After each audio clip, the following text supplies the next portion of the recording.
श्री शिवाय नमस्तुभ्यम। हर हर महादेव। गुरुजी पंडित प्रदीप मिश्रा जी के द्वारा आज 18 फरवरी 2025 से तारा बाबा की कुटिया सिरसा हरियाणा में शिव महापुराण कथा के दूसरे दिन की कथा आज पूर्ण हो गई है।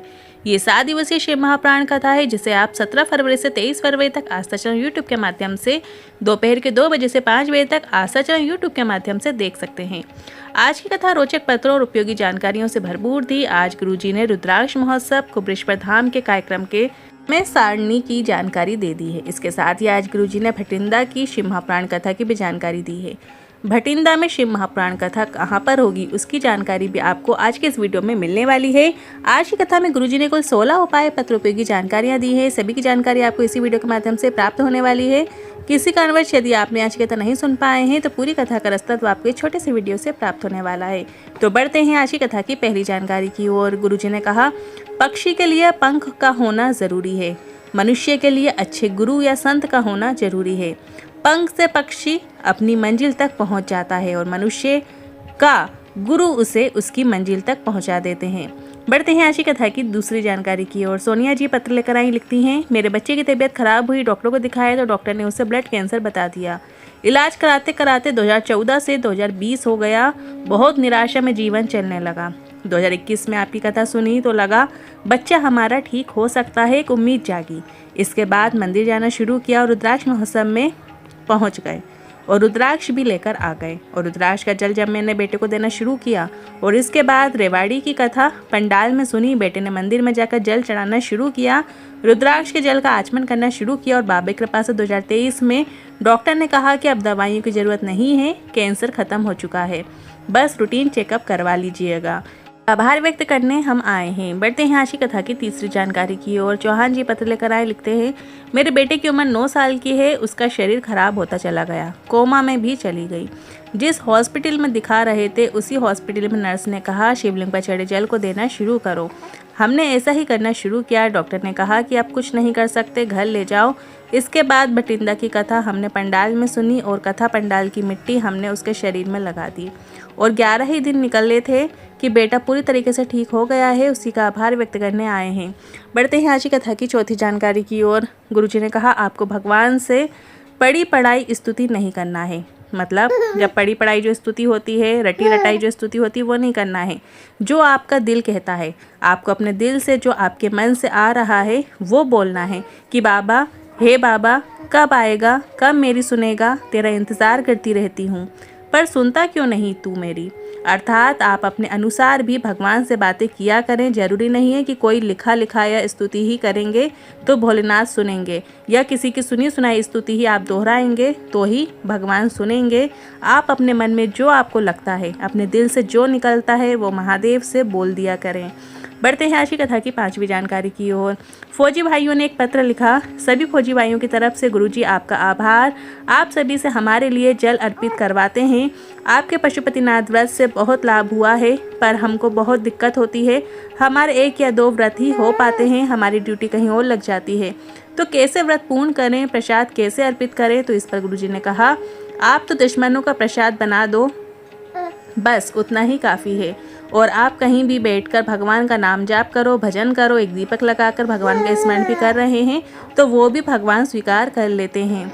बढ़ते हैं आज की कथा की छठवीं जानकारी की ओर। गुरुजी ने कहा, अगर आपके घर में शिवलिंग नहीं है तो आप कितनी ही पूजन पाठ हवन कर लो पर आपकी पूजन पूर्ण नहीं हो सकती, सफल नहीं हो सकती, उसका फल आपको प्राप्त नहीं हो सकता क्योंकि हरि के बिना हर नहीं है और हर के बिना हरि नहीं है। इसलिए विष्णु और शिव दोनों का होना आपके घर में बहुत आवश्यक है। घर में शिवलिंग ज़रूर रख लीजिएगा। बढ़ते हैं आज की कथा की 7वीं जानकारी की ओर। मीना रानी जी पत्र लेकर आई, लिखती हैं, मेरे बेटे का पढ़ाई में मन नहीं लगता था। बेटे ने एक बार कथा सुनी और उसका मन लग गया। इसके बाद बेटे ने कहा, क्या शिवलिंग पर जल चढ़ाने से बाबा सफलता प्रदान करते हैं।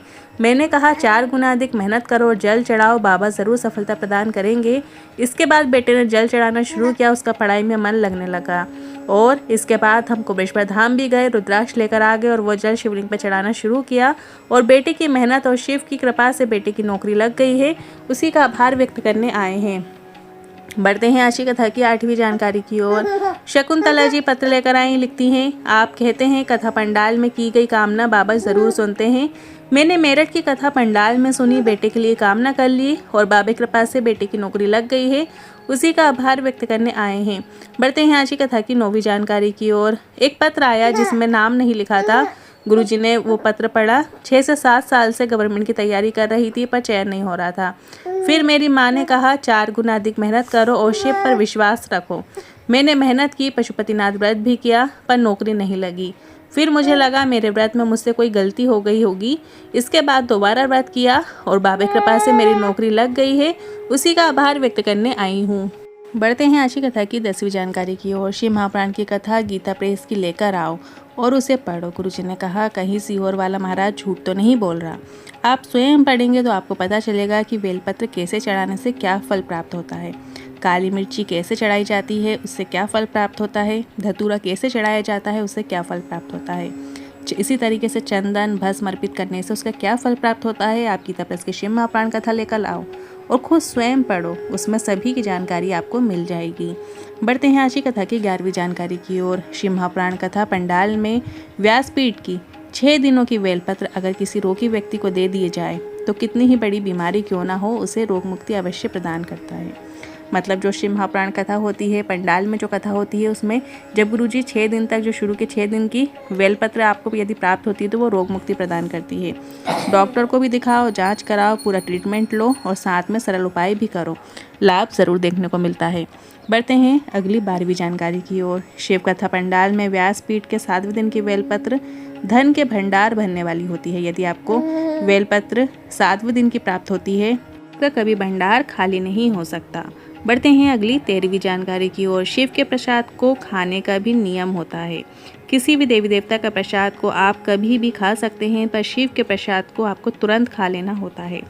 आपके हाथ पर आया तुरंत उसे खा लीजिए, क्योंकि शिव के प्रसाद को रात भर भी नहीं रखा जाता है। बढ़ते हैं आज की कथा की 14वीं जानकारी की ओर। जी ने कहा शिव मंदिर जाने पर आपको कंफ्यूज नहीं होना है कि शिवलिंग का जहाँ से मुख दिखेगा वहाँ से बैठकर ही पूजन करेंगे। ऐसा नहीं है, आप शिवलिंग के चारों ओर कहीं से भी बैठकर पूजन कर सकते हैं, जल चढ़ा सकते हैं, बस जलाधारी के सामने से जल जहाँ से नीचे की ओर गिरता है उस स्थान पर ना बैठें। इसके अलावा आप कहीं पर भी जाकर बैठकर जल अर्पित कर सकते हैं। बस ध्यान रखिए जलाधारी के सामने आपको नहीं बैठना, मतलब जल जहाँ नीचे की ओर गिरता है उधर नहीं बैठना है। बढ़ते हैं अगली 15वीं जानकारी की ओर। गुरुजी ने बताया है कि 25 फरवरी से 3 मार्च तक सीहोर में कुबरेश्वर धाम में शिव महापुराण कथा होने वाली है, जिसका समय 1 बजे से 4 बजे तक रहेगा। और रुद्राक्ष महोत्सव का जो अभिषेक का दर्शन है उसे आप सुबह 9 बजे कर पाएंगे। और जो संध्या आरती का समय है वो शाम को 7:30 बजे का रखा गया है। बढ़ते हैं आज की कथा की अगली 16वीं जानकारी की ओर। 6 मार्च से 12 मार्च 2025 में भटिंडा पंजाब में शिव महापुराण कथा होने जा रही है, जिसका एड्रेस इस प्रकार है। पटेल नगर रिंग रोड में शिव महापुराण कथा होगी। आज के इन उपाय से जुड़े, वीडियो से जुड़े मन में कोई सवाल या क्वेश्चन है तो आप कमेंट के जरिए पूछ सकते हैं। वीडियो थोड़ा भी उपयोगी लगा हो तो वीडियो को लाइक करके कमेंट बॉक्स में हर हर महादेव ज़रूर टाइप कीजिएगा। साथ ही हमने एक व्हाट्सएप चैनल बनाया है जिसकी लिंक हमने कमेंट बॉक्स में पिन कर दी है। आप उस लिंक पर टच करके हमारे व्हाट्सएप चैनल को ज्वाइन कर सकते हैं, जो कि एकदम फ्री है। हर हर महादेव, श्री शिवाय नमस्तुभ्यम।